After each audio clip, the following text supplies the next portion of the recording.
Assalamualaikum warahmatullahi wabarakatuh.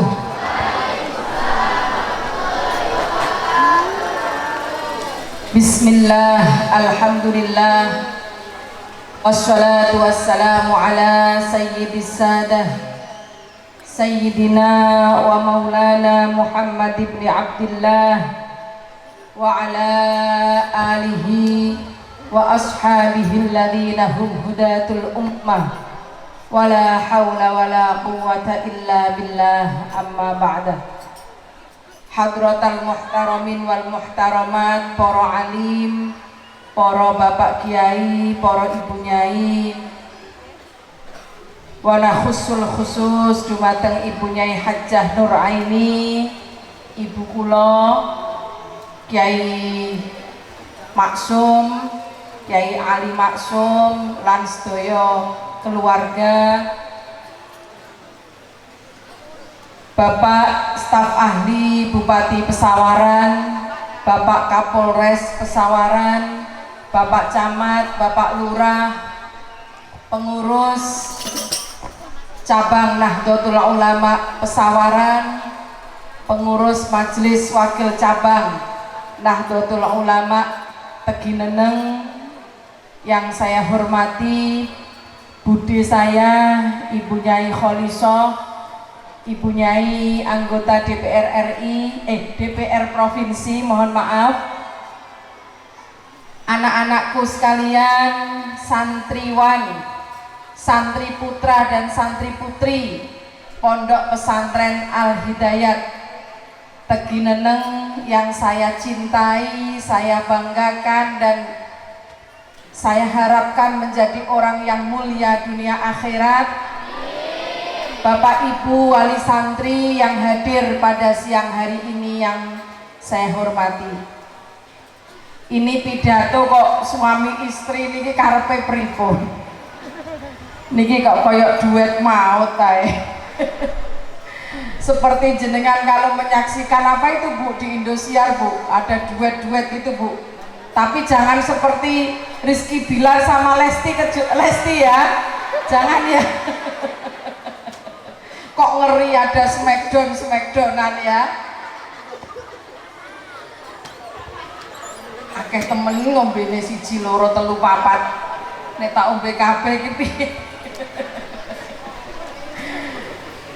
Nggih, saya hanya sekedar nderekake perintahipun Ibu Nyai Nur Aini. Nggih, perintah ibu kula sing mboten saged ditolak. Niki basa Jawa napa basa napa nggih? Kalau bahasa Jawa nggak paham? Ada yang nggak paham ya?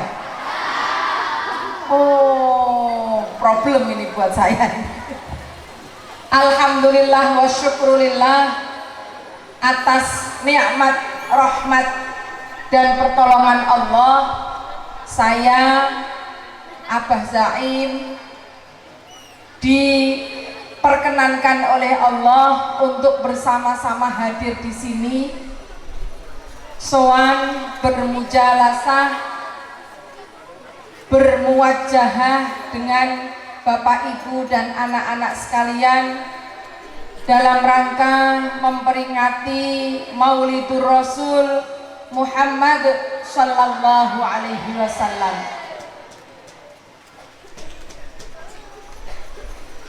Wah, yang namanya ngaji bareng-bareng itu nikmat, ya. Karena kemarin hampir 3 tahun kita nggak bisa kumpul seperti ini. Bahwa silaturahim itu nikmat, bahwa kumpul bareng teman itu nikmat. Bagi ibu-ibu jenengan saged tindak mriki sikile dengkule mboten linu niku nikmat. Nggih. Sirahe mboten ngelu niku nggih nikmat, untune mboten cekot-cekot niku nggih nikmat. Dan hari ini kita dipersatukan oleh Allah Ta'ala yang dari jauh mendekat, yang ada di dekat semakin merapat dalam rangka bersama-sama mengharap syafaatipun baginda Muhammad sallallahu alaihi wasallam. Anak-anak, kita ini sudah nggak menangi Kanjeng Nabi, ya kan? Nah, ini perhatian santri putri ke ini adik sepupu saya sudah punya anak, ya. Namanya Gus Aziz. Ini warga baru Lampung, okay? Bahwa kita hadir di sini sama-sama berharap syafaatnya Rasulullah Muhammad sallallahu alaihi wasallam. Kita ini nggak ada yang menangi Kanjeng Nabi. Kita ini nggak ada yang pernah ketemu sama Rasulullah. Ada yang sudah pernah ngimpi bertemu Rasulullah? Belum. Kita ini nggak pernah ketemu, nggak pernah menangi beliau, tidak pernah hidup bersama beliau, tapi kita berharap sesuatu yang sangat besar besok di hari kiamat, yaitu syafaat beliau. Karena itulah kalau ada peringatan-peringatan seperti ini, apa yang kita punya, apa yang kita bisa, mari kita sedekahkan, kita niatkan untuk mengharap syafaat beliau. Yang punya uang, ya urun uang. Yang bisa buat berkat, ya urun bikin berkat. Yang bisa beli jajan, ya urun beli jajan. Yang nggak bisa, ya urun tenaganya masang pratak, gelar apa ini, terpal, nggih? Apa yang bisa kita lakukan untuk mengharap syafaat beliau, kita berikan demi Rasulullah. Dan semoga atas apa yang hari ini kita hadir bersama, nanti di yaumil qiyamah kita akan bersama-sama dengan Rasulullah, kumpul dengan Rasulullah di surganya Allah. Amin ya rabbal alamin. Allahumma sholli wa sallim ala sayyidina Muhammad. Sholawat salam kita haturkan kepada junjungan kita Rasulullah Muhammad sallallahu alaihi wasallam.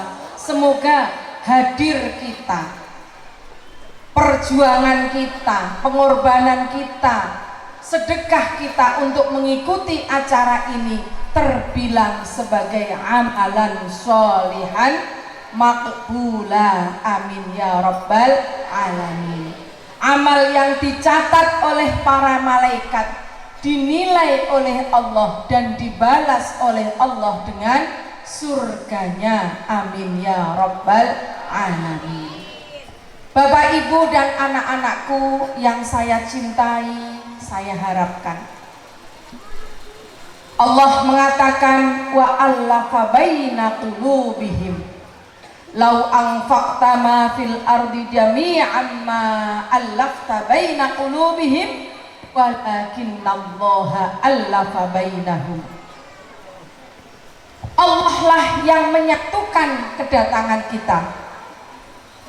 Allah yang mempersatukan hati mereka, hati kita orang-orang yang beriman. Rasulullah yang mempersatukan hati kita. Mohon maaf, tidak seperti undangan dari para ketua partai. Kalau yang hadir itu ya mergo sangu. Tahu mergo sangu? Tahu ya, kalau sedikit-sedikit bahasa Jawa bisa ya. Ada yang nggak bisa bahasa Indonesia kan ini, nggih. Ada yang hadir karena amplop, nggih. Kalau tidak ada amplopnya, kampanye partai, rapat-rapat partai, kalau nggak ada amplopnya nggak hadir. Tapi kalau peringatan Maulid ada yang amplopi. Pol-pole yang dilempar tadi apa? Permen. Saya pikir Pak Kiai Maksum ngelempar uang tadi. Jebul permen. Nek ning ngono wae aku ya iso. Sampeyan tak tiru. Murah meriah. Nggih, itu yang menghadirkan jenengan ke sini itu Allah, Rasulullah. Jenengan sudah datang dari jauh-jauh, nggih, bayar bensin yang semakin mahal, urunan buat naik contang, tahu contang apa itu, pickup, nggih, urunan buat naik truk, sampai sini masih masing-masing urun bawa berkat, masya Allah. Itu kalau bukan Allah yang mempersatukan hati kita, manusia atas nama apapun tidak akan bisa mempersatukan hati orang-orang yang beriman. Lau anfaqta ma fil ardi jami'a, bahkan ketika ada orang kaya ingin ngumpul ke orang-orang, sebanyak apapun harta yang dia punya dikeluarkan semua, kalau Allah tidak menghendaki orang itu datang, ya nggak datang. Pilihan lurah yang dikeluarkan itu per orang, masya Allah. Bahkan di Kabupaten Rembang itu ada yang per orang sampai 1 juta per orang. Dihitung per kakak ini kemungkinan keluar sekian-sekian. Hitungan di atas kertas menang, dapat suara 1000 misalnya, sudah dikasih uang semua. Tapi kalau Allah tidak menghendaki orang itu tidak datang, yang 1000 yang datang seprapat, duwi wis ilang, ora sido dadi. Di sini juga ada yang begitu, sama saja, nggih. Jadi ketika Allah menghendaki mempersatukan kita, kita kumpul di sini karena Allah, kita berkumpul di sini karena Rasulullah. Semoga nanti kita dipersatukan, kita berkumpul sama Rasulullah di surganya Allah. Amin ya rabbal alamin.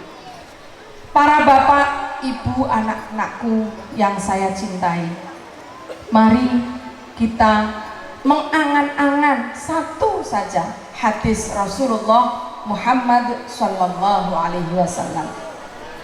Innallaha yu'tid dunya may yuhibbuhu wa man la yuhibbuh. Tadi kalau Abah Zaim sudah berapi-api, wah ya, seperti ngajak perang, orasi kebangsaan. Sekarang saya tak santai-santai, tapi kon alon ya ora iso, suarane kaya budek ngeten iki nggih. Innallaha yu'tid dunya may yuhibbuh. Allah itu memberikan dunia, dunyo, bahasa Jawa ini dunyo, bahasa Indonesianya itu ya harta, benda, semua yang membuat apa ini, fasilitas hidup ini semakin mudah dan enak. Nah, itu definisi dunia, okay? Kepada orang yang disenangi sama Allah dan kepada orang yang tidak disenangi oleh Allah. Wong sing disenangi Allah niku mesti wong apik. Artinya Allah memberikan harta kepada orang yang baik dan orang yang tidak baik. Semuanya diberi harta oleh Allah. Karena itu banyak orang yang kelakuannya jelek, nggih, sholat saja nggak mau, puasa apalagi, nggih, lesannya juga jelek, senengane membuli temennya, boten rukun kalih tonggone, nggih, menyakiti, mengolok-olok orang lain. Tapi dia kaya, tapi dia sehat, karena sehat juga termasuk harta. Ada nggak yang seperti itu? Banyak, ya tanah. Ada orang sebaliknya, ada orang yang sholatnya sregep, nggih, sholatnya rajin, puasanya tidak hanya yang wajib tapi sunnah-sunnah dilakukan. Poso Senin Kemis, bahkan poso Daud, ahli wiridan, tapi dia melarat. Ada nggak? Banyak. Nah, kita sering salah paham. Jangan sampai kita salah paham. Oh, wong iku sugih berarti dia orang baik, berarti dia orang yang dekat sama Allah, orang yang disenangi Allah. Mboten, belum tentu, belum tentu. Oh, orang itu melarat, miskin, berarti orang itu jelek, tidak disukai sama Allah. Belum tentu. Jadi jangan salah paham. Nggih? Seperti orang kurus dan orang gemuk seperti saya, nggak ada hubungannya. Oh, kalau orang kurus itu berarti dia jauh sama Allah, karena itu buktinya Allah cuma ngasih daging sedikit aja, mboten kan? Nggak ada hubungannya. Orang gemuk itu berarti dekat sama Allah, mboten, tidak ada hubungannya. Nah, karena itu kalau sampai di antara kita ibu-ibu ada orang yang menghargai orang lain karena hartanya, menghormati orang lain bukan karena akhlaknya, bukan karena ilmunya, tapi karena hartanya, kata Rasulullah, zahaba thulutsa dini, hilang 2/3 agamanya. Karena apa? Yang mengagung-agungkan harta. Nah, untuk agar kita tidak salah paham, karena orang itu fakir adalah takdir dari Allah, karena orang itu sakit-sakitan itu juga pemberian dari Allah, bukan balasan dari amalnya ketika di dunia. Ingat, ad-dunya darul amal wal akhiratu darul jaza.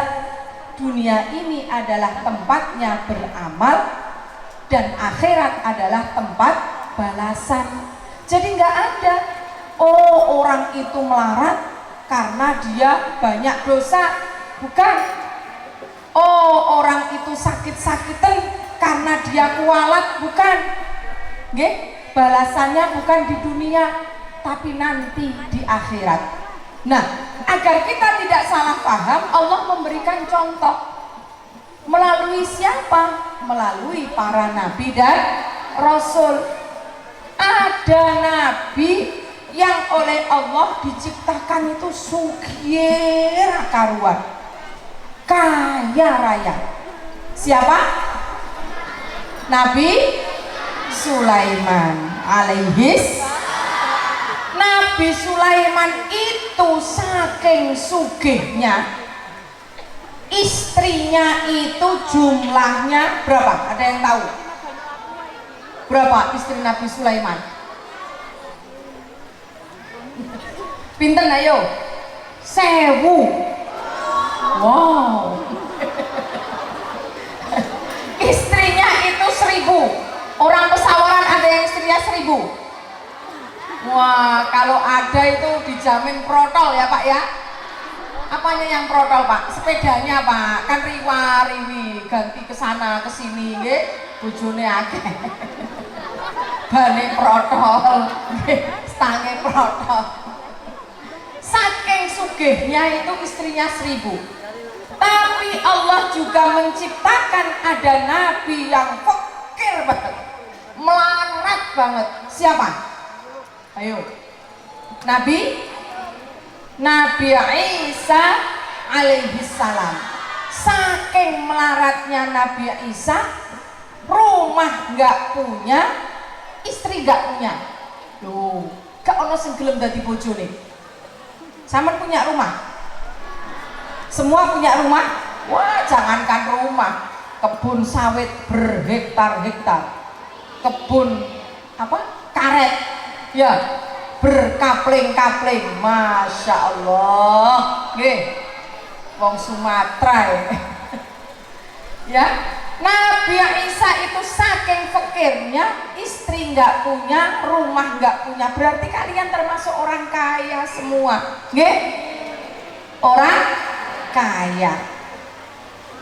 Jadi makannya Nabi Isa itu daun-daun itu, daun-daun yang ditemui itu yang dimakan oleh beliau. Tapi meskipun melarat begitu, miskin sampai segitu, tetap beliau Nabi. Apik-apik wong, sebaik-baik manusia adalah para nabi dan rasul. Bukan kok karena Nabi Isa itu melarat terus jabatannya dilorot sama Allah. Mergo kowe melarat di PAW, nggak usah jadi nabi, nggak usah jadi rasul, nggak. Tetap beliau nabi dan rasul, sebaik-baik manusia di muka bumi. Bahkan Nabi Isa termasuk jajaran rasul yang istimewa, namanya apa? Ulul azmi, ya kan? Ada nabi yang kuat badannya, sehat sekali, ngalah-ngalahi siapa yang suka begini makan bayam? Popeye, si pelaut, ya. Wah, nek kadung ngetokno apa ini ototnya ya, Popeye. Ada nabi yang kuat sekali badannya, dia itu mau ngampleng orang. Ngampleng, tahu ngampleng? Ngaplok-ngaplok. Nah, ngaplok orang langsung mati wonge. Pembunuhan tidak sengaja. Bani Israel itu mau dikampleng gitu saja, geblak langsung mati. Batu gede dikeprok pakai tangan beliau, langsung pecah berkeping-keping jadi kayak kericak. Tahu kericak, Bu? Sing bangun itu loh, Bu. Nggih. Jadi tangannya itu kalau orang sekarang itu seperti bego. Ya, yang buat menghancurkan batu itu apa? Stone crusher, penghancur batu, saking kuatnya. Siapa itu? Nabi Musa alaihi salam.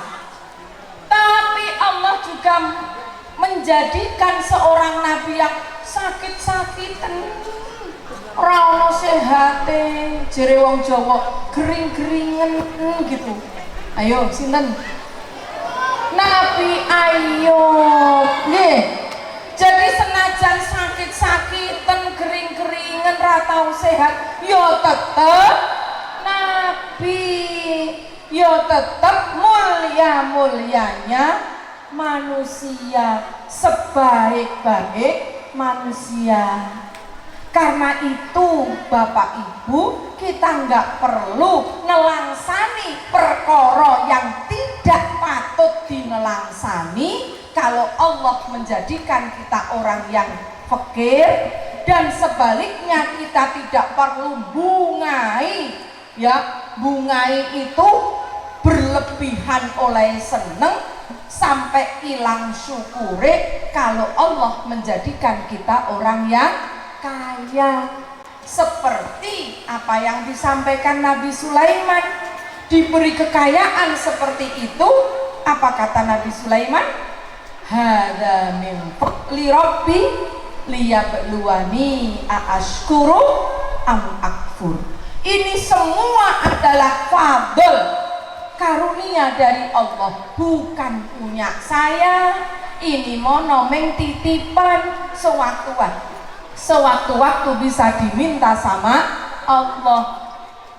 Dan semua ini adalah ujian untuk menguji apakah saya ini termasuk orang yang syukur atau yang kufur nikmat. Nah, ketika kita diberikan kenikmatan oleh Allah berupa harta, keluarga, kesehatan, pilihan ada di panjenengan Bapak Ibu, apakah kita orang yang kufur atau syukur nikmat. Anak-anakku, para Bapak Ibu yang saya hormati, saya mau bertanya. Nyambi ge? Misalnya jenengan nggak punya duit, jenengan susah nopo mboten? Mbak, kalau lagi nggak punya duit, susah nopo mboten? pelajaran terutama buat orang tua. Kalau anak-anak pasti jawabannya 100% susah. Niki pelajaran kan wong tua-tua kados kula jenengan. Pak, Bu, susah mboten Bu? Nek gak duit-duit susah. Kudune, kudune wong mukmin niku nek mboten gadah duit, mboten asal susah. Tidak boleh susah. Kenapa begitu? Karena kalau kita susah, berarti kita masih ada keyakinan ada selain Allah yang bisa memberi kemanfaatan. Bahaya. Ada selain Allah yang kita yakini bisa memberi kemanfaatan. Sampai kemudian bicaranya, aku nek ora pegang uang, aku kalau nggak punya uang mati aku, ora iso mangan aku. Gawat itu. Karena kata Rasulullah, asyakku fir rizki syakun fir rozik. Barang siapa yang mamang ragu-ragu atas rizki dari Allah, berarti dia ragu-ragu atas pemberi rizki. Lah pripun niki? Urusannya panjang kan? Kita dianggap ragu-ragu kepada sang pemberi rizki. Jangankan kalian anak-anakku yang masih sehat, yang masih bisa ngomong, bisa bergerak, bisa usaha, Bapak Ibu panjenengan ingkang tesih sehat, tesih saged usaha. Lah wong yang turunan ya tiduran di atas kasur saja, epleh-epleh tiduran di atas kasur saja dijamin rizkinya sama Allah. Nah itu orang-orang yang sakit di rumah sakit ya nggak bisa turun, nggak bisa apa-apa. Setiap hari itu makanan datang. Nggih Bu, enten jeruk 2 kilo teko, ono roti tawar moro, nggih, wonten susu beruang dugi, nggih, pokari dugi lho. Niku pun mboten mergawe. Napa melih jenengan sing awake tesih sehat, tesih saged usaha. Nggih. Dados panjenengan dipun perintah kali Allah golek rizki, nggih, golek nafkah niku semata-mata kangge ngunggahake menaikkan derajat panjenengan sebagai manusia di hadapan Allah dan di hadapan manusia. Nggih. Contohnya seperti ini, Bu. Nggih, kenapa kita tidak boleh susah kalau nggak punya uang? Contohnya seperti ini, jenengan ibu-ibu suaminya baru datang, nggih, dari kerja. Bu, aku teko Bu. Ya Pak, alhamdulillah wae sehat. Aku nggawa rezeki wakeh Bu. Nggih lho, kresek iki isine dhuwit tok. Paham nggih? Paham nggih? Iki aku nggawa kresek isine dhuwit tok. Sampeyan kepengen blonjo ning ndi tak turuti. Tenan Pak, ayo blonjo ning nggone Bandar Lampung. Wah, mall sing paling gede napa budhe jenenge? Kok Indomaret. Ning nggone kota ngono lho.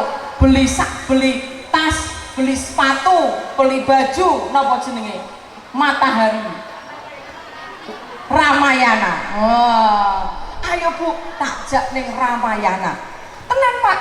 Duit jenengan akeh tenan ya, jenengan berangkat sama suami belanja, trolinya penuh dengan baju, ada sepatu, ada sandal dipilih semua, mulai yang jinjit belakang, jinjit tengah, jinjit ngarep ya, dijajal kabeh, dituku kabeh, terus beli tas, wapik-wapik, ketemu tonggone Yukna, sini ada yang namanya Yukna.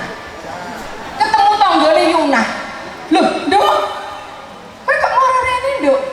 Iya yuk, aku blonjo. Duit mulak akeh. Uang mulak banyak, kamu pasti kesini bawa uang banyak. Kok blonjomu nganti sak troli, sak keranjang. Ora blas, aku ra nggawa duit. Loh, lah kok blonjo sakmono akeh? Kok berani kamu nggak bawa uang tapi kok belanja segitu banyak? Terus jenengan nunjuk suami, ha kae ono kae ada bosnya. Loh, jenengan kira nggawa duit blas Bu, tapi sing nggawa duit bapake. Nggih. Kene apa kok ngoten jenengan kok wani mergo mlebu Ramayana gak nggawa duit tapi belanja segitu banyak? Karena jenengan percaya pada suami. Jenengan paham karo bojo, karena bojonya jenengan itu orang yang lomo napa lomo? Dermawan, alah angele bahasa Indonesia Kang maksum. Nggih, karena bojonya jenengan itu orang yang nggak pernah ngingkari janji, nggak pernah PHP. Nah, kalau bilang tak belanja, yo dibelanjake tenan. Orang kok tekan Ramayana ditinggal belayu. Mboten, tapi dibelanjake tenan lho. Nggih. Jadi itu kenapa? Karena jenengan paham suami jenengan, jenengan percaya kepada suami jenengan. Sekarang pertanyaannya, kene apa ning golek bojo iso percaya karo Allah kok ora patek percaya? Bu, kira-kira sugih iki bojone jenengan kali Gusti Allah. Ya ora ana apa-apane ya. Jadi kenapa kita kok masih susah ketika tidak pegang uang? Karena kita kurang paham, kurang mengenal Allah. Nggih. Bi barokati Maulidir Rasul, semoga kita semakin dekat dengan Allah Ta'ala. Amin ya Rabbal Alamin. Hadis itu dilanjutkan, walakin la yu'tiddin illa ma yuhibbu. Tetapi Allah memberikan agama hanya kepada orang yang disenangi saja. Orang yang disenangi berarti orang yang baik. Allah memberikan agama, memberikan iman yang kuat, memberikan ibadah yang istiqomah kepada hambanya, memberikan kalian anak-anakku senang terhadap ilmu, senang mendengarkan ilmu, dan memberikan kita nanti husnul khotimah hanya kepada orang yang disenangi Allah tok. Ada orang yang uripe ahli ibadah, matine kafir. Ada orang yang selama hidupnya jauh dari Allah, ahli maksiat, bahkan kafir, tapi di akhir hidupnya dia muslim, ahli ibadah, kemudian husnul khotimah. Saya mau beri contoh dulu, yang kedua dulu. Yang kedua, selama hidupnya ini kafir, tapi ketika mau meninggal muslim, husnul khotimah, dilasem. Lasem, pernah dengar lasem? Pernah ke lasem? Sekarang harus kembali ke lasem, ya, karena lasem sekarang sudah menjadi Malioboro KW. Nggih, Lasem tahun ini dicanangkan oleh Pak Jokowi sebagai kota pusaka, ya. Jadi ditata itu depan masjid, tepuk tangan buat Lasem dong, ya. Yang ditata itu depan masjid, ya, menjadi pusat keramaian rakyat. Masjidnya ditoto seperti zaman Majapahit dulu, karena dulu ketika zaman Majapahit, Lasem itu termasuk salah satu kadipaten di bawah kerajaan Majapahit. Dan juga yang ditata adalah kawasan pecinan di mana pesantren kami berada. Pernah ke pesantren Kauman? Pesantren Kauman ada di tengah kawasan pecinan. Jadi mbak, tonggoku iku putih kabeh, sipit kabeh, aku sing paling ireng, soale Cina kabeh. Tapi bagus sekali muasyarahnya, pergaulan kami bagus, alhamdulillah. Nah, di Lasem juga terkenal sebagai kota batik. tulis. Tidak ada batik cap seperti di Pekalongan, di Lasem. Semuanya batik asli tulisan tangan.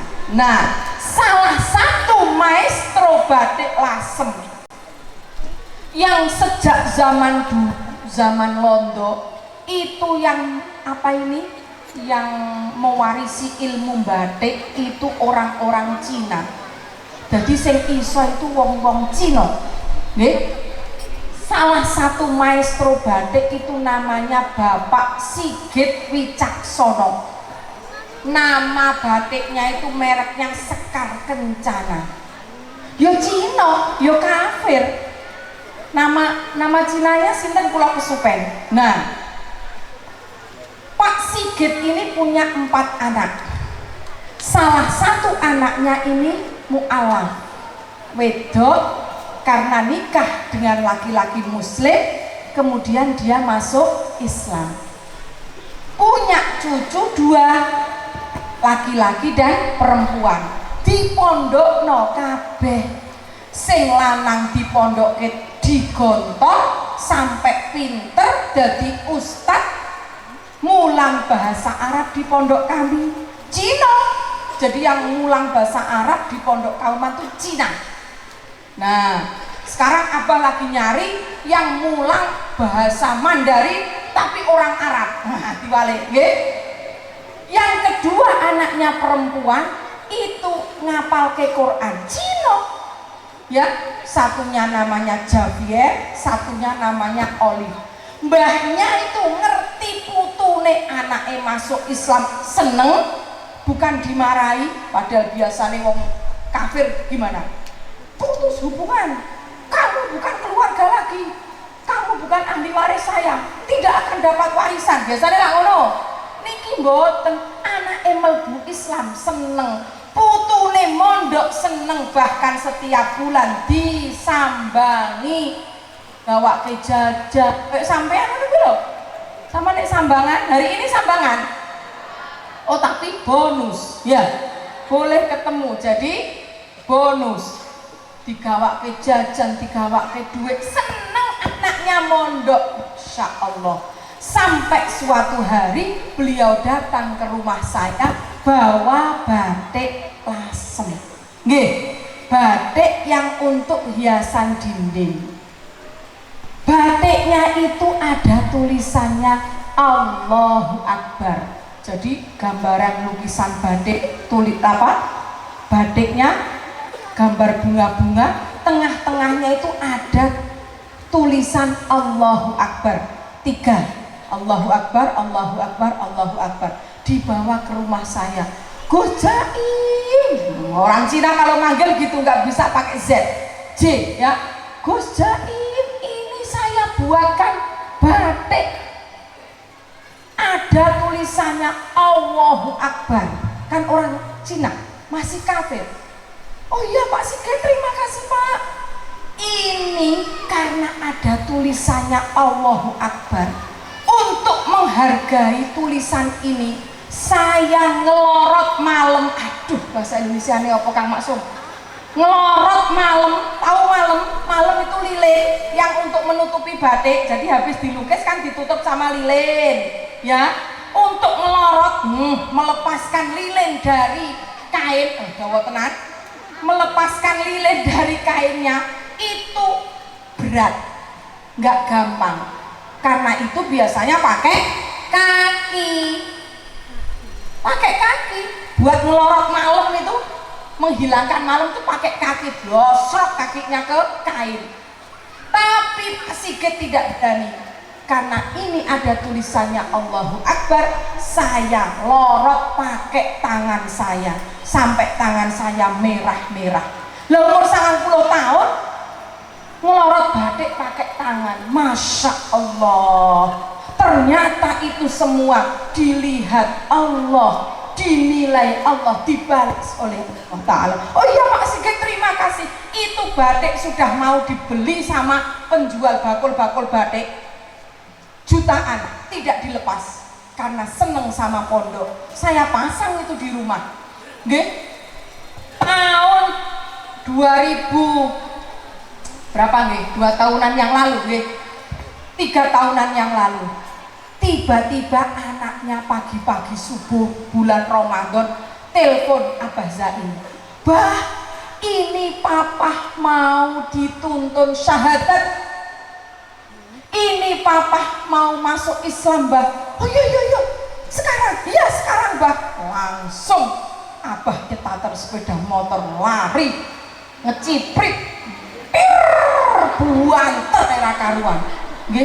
Padahal biasanya ya alhamdulillah sejak kami 2003 awalnya kumpul dengan Mbah Faiza, gurunya Bunyai, itu kami pindah ke namanya tadi Desa Karangturi, pesantren Kauman. Sudah lebih dari 30 orang yang muslim masuk Islam, alhamdulillah. Ada juga yang dari Cina-Cina begitu. Kalau yang mereka mau masuk Islam itu yang masih muda-muda, sama Abah nggak langsung dituntun syahadat, enggak, tapi diajak ngobrol dulu, diwawancara dulu. Apa motivasinya masuk Islam? Apa niatnya masuk Islam untuk apa? Ditanya, karena biasanya ibu-ibu, bapak-bapak nyun sewu, kebanyakan yang mu'alaf masuk Islam itu karena arep ngerabi wong Islam lah, barang wis iso nikah ya nggak mau sholat, nggak mau apa-apa, kebanyakan begitu. Karena itu harus disadarkan dulu sejak awal, betul-betul dari kesadaran hatinya. Nah kalau Pak Sigit ini kasusnya beda. Abah segera pergi ke sana naik sepeda motor ngebut dan gage di syahadat no. Saya tanya, kenapa kok cepet-cepetan? Selak mati. Umurnya wis 90 tahun, masya Allah, dan sudah nggak dengar itu telinganya. Jadi Abah nuntun syahadat seperti wong tukaran, nih Bah. Nuntun syahadat koyok wong tukaran. Asyhadu. Ya, karena sudah tidak dengar. 2 tahun kemudian Pak Sigit meninggal dalam keadaan sedang belajar Iqra jilid 1, sedang belajar sholat. Artinya diberikan husnul khotimah oleh Allah Ta'ala. 90 tahun dalam kekafiran, tetapi dia termasuk orang yang disenangi oleh Allah sehingga mati husnul khotimah. Kalau yang pertama tadi, yang seumur hidupnya ahli ibadah tapi kemudian mati su'ul khotimah, mati keadaan kafir, ada contohnya enggak? Ada, tapi saya enggak mau ngerasani wong lasem, saya mau ngerasani wong Mesir saja. Orang Mesir bahkan yang menceritakan adalah Al-Quran. Siapa itu? Namanya Mbah Bal'am bin Ba'ura, ya, pengikutnya Nabi Musa alaihissalam.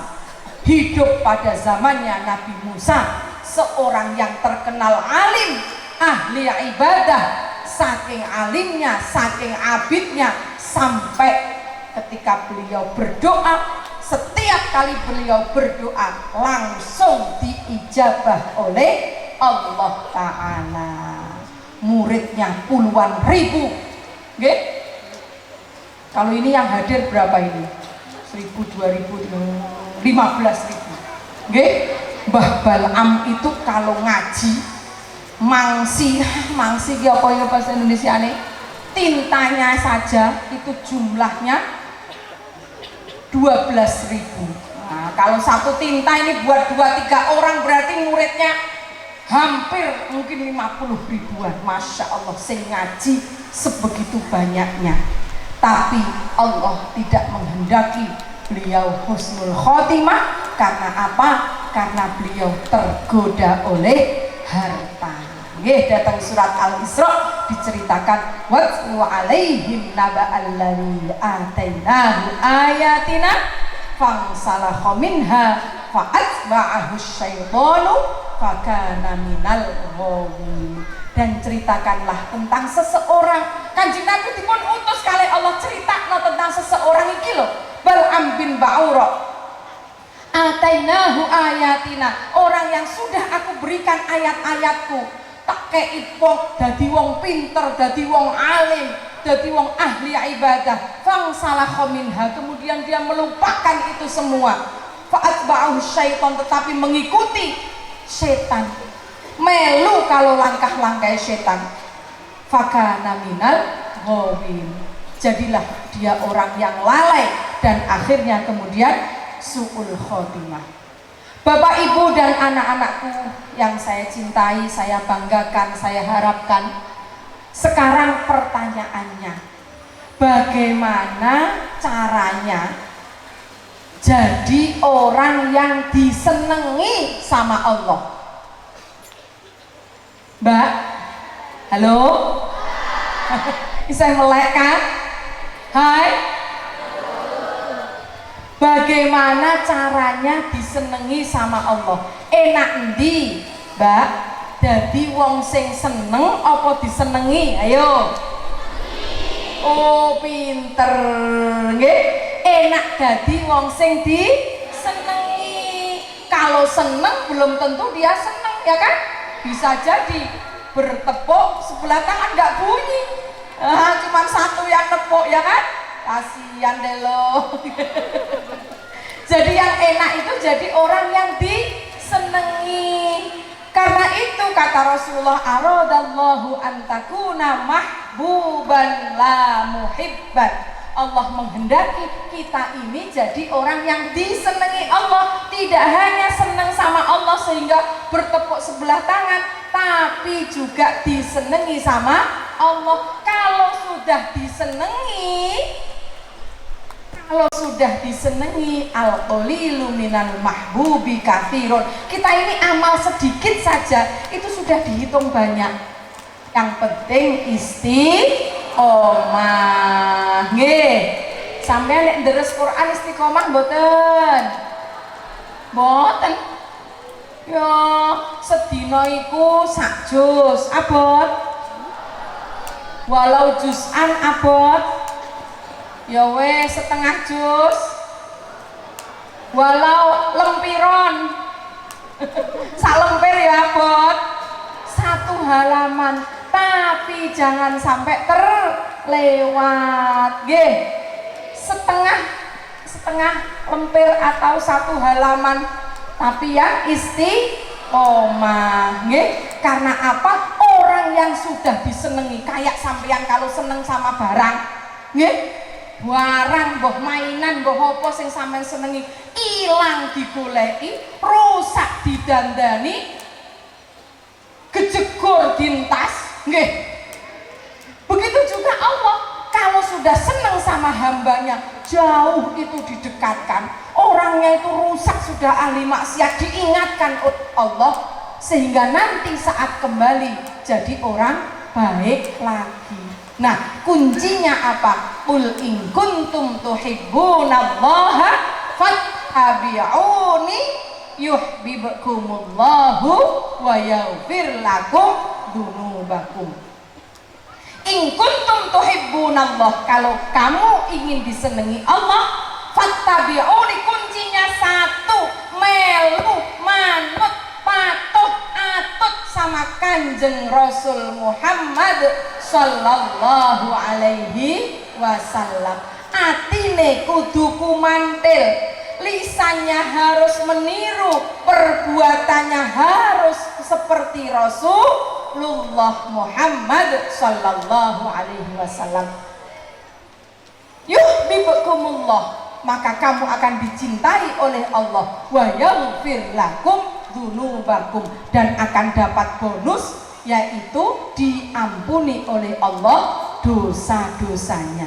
Nah, mari kita berusaha menjadi orang yang disenangi oleh Allah dengan luweh kemantil. Kemantil bahasa Indonesianya apa ya? Apa ya? Ya wis pokoknya manut, atut, melu, tindak lampahi Kanjeng Rasul Muhammad. Nggih. Lah, orang yang disenangi Allah itu ya yang mengikuti Kanjeng Nabi. Kanjeng Nabi ku kaya apa to? Kanjeng Nabi seperti apa toh? Salah satunya Allah berkata, wallahu yuhibbul muhsinin. Allah senang sama orang-orang yang baik. Apik-apike wong niku nggih para nabi, para rasul. Nah, bagaimana sifatnya Rasulullah? Bagaimana apike Rasul? Man ahsana man asa'ahu. Wong sing iso ngapiki, wong sing elek karo dhewe. Orang yang bisa baiki orang yang bisa berbuat baik sama orang yang berlaku jelek sama dia. Orang yang bisa membaiki terhadap orang yang benci sama dia, yang nggak seneng sama dia. Kula tanglet ngeten iki gampang napa abot, Bu? Oh, abot. Ngeten iki gampang napa angel? Angel. Enteng napa abot? Mbak, ini Kanjeng Nabi itu yang dibaiki tidak hanya yang baik sama Kanjeng Nabi, tapi yang musuhi beliau, yang nggak seneng sama beliau, yang terus-terusan membuli beliau, itu di kabeh. Lah ngono iku gampang apa angel, Mbak? Oh, angel. Enteng apa abot, Mbak? Abot. Nggih. Lah wong hadiahe swarga kok kongkon enteng, hadiahe iku apa iku kipas angin, apa bakwan, apa iki? Larutan, kono ya gampang nggih, Bu. Hadiahe swarga, Masya Allah. Nggih, kenapa kok kita masih bilang abot? Kenapa kok kita masih bilang angel? Karena kita belum jadi orang yang baik. Nah, itu masalahnya. Karena kita belum biasa jadi orang yang baik. Kayak kalian kalau belajar naik sepeda ontel. Pertama kali belajar naik sepeda ontel gampang apa angel? Angel, sampai jatuh-jatuh, sampai dengkule niki gubrak, ya. Luka-luka, sampai kejegur sawah, kejegur kalen. Kalen apa kalen? Kalen itu bukan kali. God. Ya, tapi itu karena belum biasa ya kan, lagi belajar. Tapi kalau udah biasa, waduh, numpak sepeda ontel bocah-bocah saiki cul-culan, tangan dua udah, sambil dada-dada bisa, ya. Yang cowok-cowok tuh sambil rokokan bisa, nyumet rokok itu loh, numpak sepeda ontel kalau nyumet rokok itu bisa. Karena apa? Karena sudah biasa. Begitu juga kita. Karena belum biasa jadi orang baik, jadi suruh membaiki orang itu susah. Nah, padahal sifat Rasulullah seperti itu. Diapiki wong dibales apik, dieleki wong ya dibales apik. Karena yang ada di sini hanya kebaikan saja. Nggih? Karena hanya yang baik-baik saja, maka balasannya pun yang baik-baik. Nggih. Anak-anakku, Bapak Ibu ingkang kawula hormati, terakhir ngendikanipun Kanjeng Rasul, kita belajar tentang sifat-sifat Rasulullah. Semoga sebanyak-banyaknya kita bisa meneladani. Salatun man kunna fihi hasaballahu hisaban yasira wa adkhalahul jannah. Ada 3 hal, ono telung wong yang sepertinya orang itu membuat kita rugi padahal menguntungkan.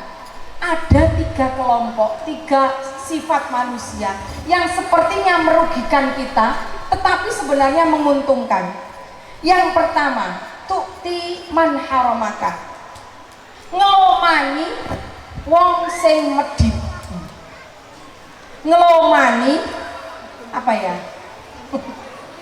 Bahasa Indonesia, Masya Allah, problem ini buat saya. Paham ya Pak nggih? Paham nggih? Ngelomani, sering memberi kepada orang yang bakhil yang mboten karuan. Ting jenengan. Ngoten niku gampang apa angel? Nek teng Jawa mriko nek buah nggih, tanggane duwe gawe mantu, nggih, buah 10 kilo. Kok bariku jenengan mantu ora dibuoi. Ngoten niku teng mriku ndak arep-arep Bu. Jenengan nggih sami Bu arep-arep Bu. Sami ya padha wae. Wong iku lho mbiyen Mas mantu tak buoi 10 kilo. Saiki aku mantu kok ora ketok. Nggih. Barang ngono iku mau sisuke tanggane nembe dugi Bu. Sing diarep-arep mau nggawane 9 kilo lah. Jenengan takoki lho yuk, aku mbiyen buah 10 kilo kok saiki mok bales 9 kilo. Jawabe tanggane pripun Bu? Regane dhewe. Mundak iki, gula mundak. Lah nek padha 10 kilo lak rugi ya. Itu sedekah zaman sakniki ngoten. Hitung-hitungan untung rugi lah ganjarane teko ndi nek ngeten iki modele. Nggih. Mulane Siti Aisyah garwane Kanjeng Nabi itu ketika memberi, nggih, niku gak oleh sing diutus niku jangan bilang kalau dari saya. Kenging ngopo? Karena kalau tahu pasti dikembalikan. Jenengan memberi kepada orang yang medhit niku ya bener nomor siji memberi kepada orang yang lomo. Nah, jenengan seneng ndi Bu? Sedekah nek gone wong sing lomo napa ning wong sing medhit Bu? Mesti milih lomo. Soalnya apa? Dibalekno. Nggih Bu? Nah, iki kados niku wau. Jenengan sedekah ning wong lomo nomor siji diganjar, nomor loro dibalekno. Tapi nek jenengan sedekah ning gone wong bakhil, nomor siji diganjar kali Allah, nomor loro gak dibalekno. Aja kuwatir. Nek wong iki mau gak balekno, sing balekke sinten Bu? Allah. Sing balekke Gusti Allah, nggih nak nggih. Dan kalau Allah yang mengembalikan, tidak 10 kilo dibales 10 kilo mboten. Contohnya jenengan nek nandur jagung lho Bu, sing jenengan tandur apane Bu? Utuh sak jagung sak ganjele, sak janggele jenengan tandur Bu? Mboten, bijinya satu persatu nak yang ditandur, nggih anak-anak? Yang ditandur, yang keluar apa? Biji satu gitu yang keluar. Masya Allah, paket komplit, plet, spesial istimewa, nggih. Nopo? Ada batangnya, ada daunnya, ada apa lagi? Ada jagungnya, buahnya yang nggak bisa dihitung berapa butir, ada janggelnya, dikasih bonus rambut masih sama Allah ya, keriting pirang kayak bule rambutnya. Kalau Allah balas seperti itu Bu, nggih, lah kok kula jenengan masih berharap balasan manusia. Jadi sebenarnya orang medit itu sepertinya merugikan kita, padahal menguntungkan karena nanti yang bales Allah Ta'ala. Yang kedua adalah watasilu mang qata'aka. Sama seperti yang dikatakan oleh Rasulullah, menyambung, membaiki orang yang benci sama kita tadi.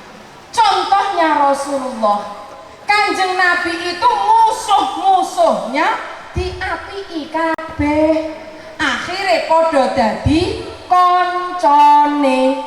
Nggih, asalnya musuh, asalnya banyak yang kafir, diapii semua sama Rasulullah. Jadilah mereka orang muslim, temen-temennya Rasulullah. Bu, kula niki mature kali jenengan niki sempon sepuh Pak. Jenengan niki bakale urip terus napa badhe pejah? Jenengan ngersake pejah tahun pinten? 2100 apa 2200? Niku pun kesuwen. Nek kula jenengan pejah, yang diharapkan apa? Sing diharap-harap napa Bu? Kiriman napa? Donga. Doa dari mana? Dari anak, dari sanak, dari konco. Anak jenengan gak ada anak pinten. Kula tanglet. Coba yang paling dekat. Bu jenengan gak ada putra pinten Bu? punya anak 2. Ngoten niku jenengan usaha berapa kali dapat 2, Bu? Ojo takok jejere lho, Bu. Beda soalnya. Kang Maksum, jenengan gak ada putra pinten Pak Yai, Masya Allah. Putrane Yai Maksum niki namung 4. Usaha ping piro? Usaha ping piro kok ming dadi 4? Orang itu loh, itulah keterbatasan manusia gitu. Jenengan isu awan sore bengi, orang ono preide zaman nganten anyar. Nek sakniki pripun? Nek sakniki lali ning donya ana ngono ya. Jenengan ora ono preide niku lho. Usaha awan esuk bengi nggih, Pak. Dadine pol-pole nggih ngoten niku nggih 3, 4, 3, 4. Paling kathah kula ketoke nggih, kula nembe 8 nggih. Ya Mbak, baru 8.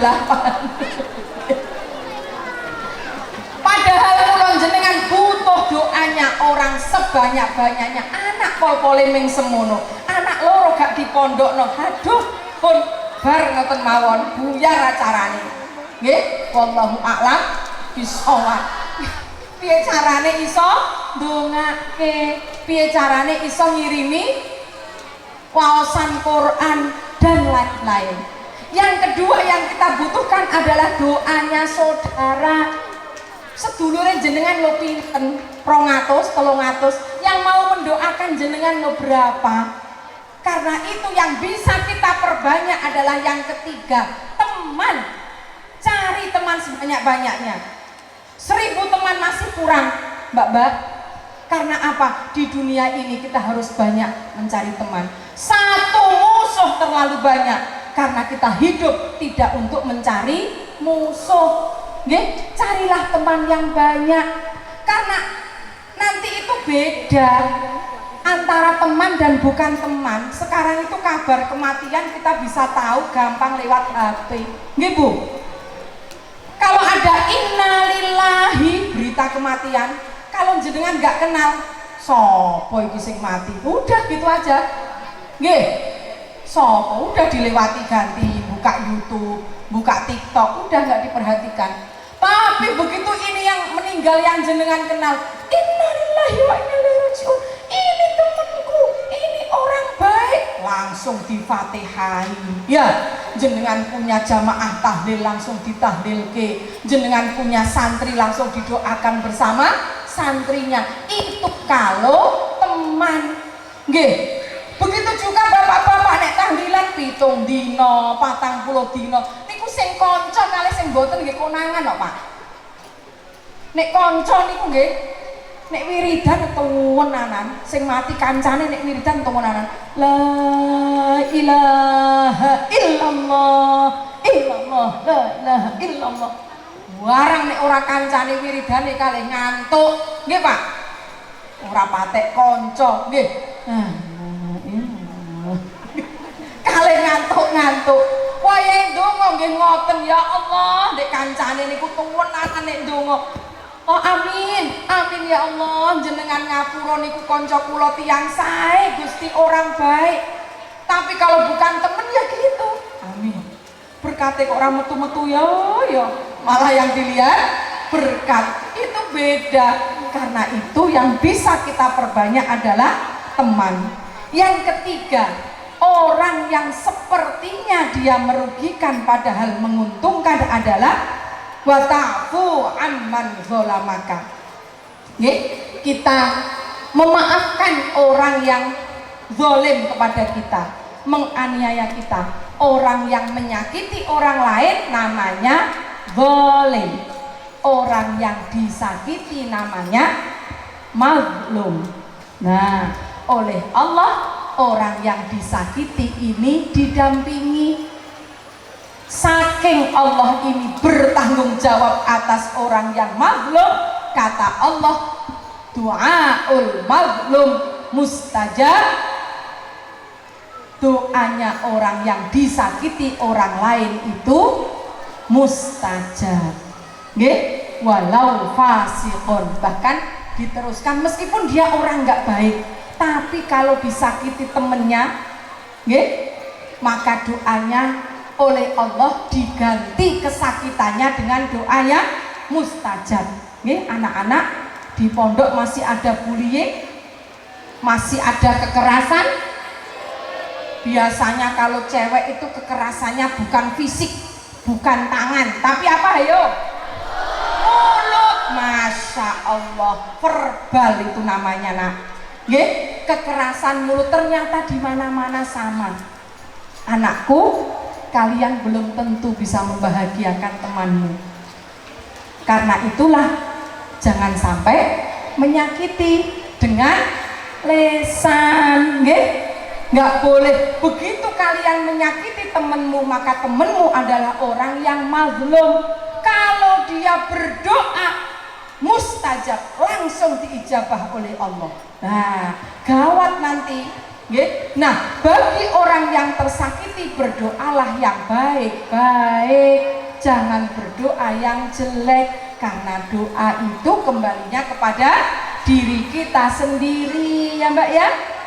Jadi ketika kamu disakiti temennya, cepet-cepetan berdoa, ya Allah, ini kan waktu yang mustajab, ya Allah, semoga aku kalau belajar, kalau ngaji cepet melbu, cepet masuk ilmunya, ya Allah, semoga aku besok bisa ranking 1, ya Allah, semoga orang tuaku mencari rizkinya mudah, ya Allah, terus rizkinya, jembar rizkinya, gitu nggih. Jadi doanya yang baik-baik, jangan doa yang jelek, ya. Jadi itu adalah keteladanan sifat Rasulullah yang mari kita belajar bersama-sama untuk mengikuti, meneladani beliau. Semoga kita dimudahkan oleh Allah menjadi umat Rasulullah yang betul-betul dicintai oleh Allah, dicintai oleh Rasulullah. Sekarang sudah jam 3 sore, ya. Cukup ya. Mekaten para bapak, para ibu, nyuwun agungipun pangapunten saestu, mohon maaf yang sebesar-besarnya, terutama kepada Pak Kiai dan keluarga, Ibu Nyai dan keluarga. Tentu banyak kesalahan, kekurangan dalam saya menyampaikan ini, dan semoga pertemanan, persaudaraan kita yang seperti ini tidak hanya di Lampung saja, tapi sampai di surganya Allah. Amin ya rabbal alamin. Wallahul muwaffiq ila aqwamit thoriq. Wassalamualaikum warahmatullahi wabarakatuh.